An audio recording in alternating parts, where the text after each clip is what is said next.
Hiking muna kami ngayon dito sa Lasang para medyo fresh ang feeling. Tatlo lang muna kami, wala si baby girl.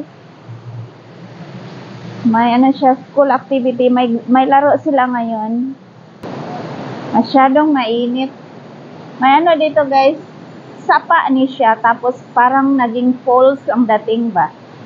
So tingnan natin. Asa na ba yung dalawa? Ayan guys. Napakasarap niyang pagmasdan. Refreshing ang sound sa tubig. Yan. So guys, napakadaming sasakyan nakaparking sa tabi. Ito na yung dalawang lalaki ko sa buhay ko, charot. Ang sarap maglakad sa kabundukan. Parang falls. Galing siya sa itaas. Ayan. So, akyat sa hagdanan. May mga raming bumaba na din galing taas. So guys, nandito kami sa sapa. Masyadong malamig ang tubig. Yeah. Ayan, nag-ano ng towel yun.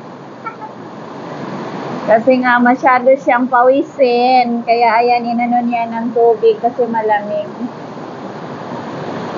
Ang labas siya dari sa sapa. Hi! So, sobrang daming tao ngayon dito guys. Ayan, ang sarap ng pakiramdam. Ang daming people. Ayan guys, may monkey.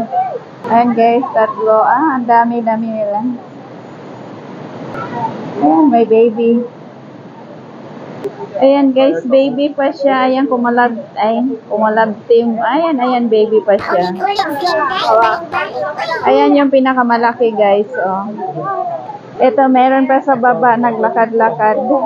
Ang dami-dami. Ang dami-dami nila. How to may baby siya guys. Ang cute. So guys, nakita nyo gumalaw yung mga dahon. Puro unggoy ang nandyan. Ako na lang ang kulang, hindi pa umakyat. Hinihintay ata nila ako. Yan, sarap maligo. May nagsiswimming dyan sa kaso lang parang nakakatakot.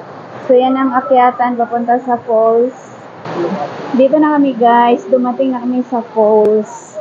Napakaganda. Hello!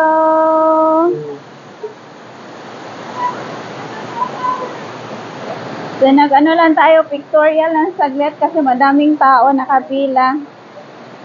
Give way to one another. Charot. Nibukad ng akong ilong. Pahinga muna kami.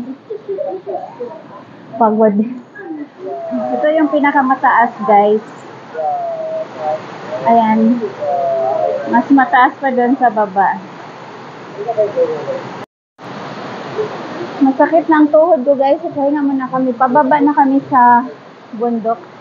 Salamat sa panonood. Bye. Thanks for watching.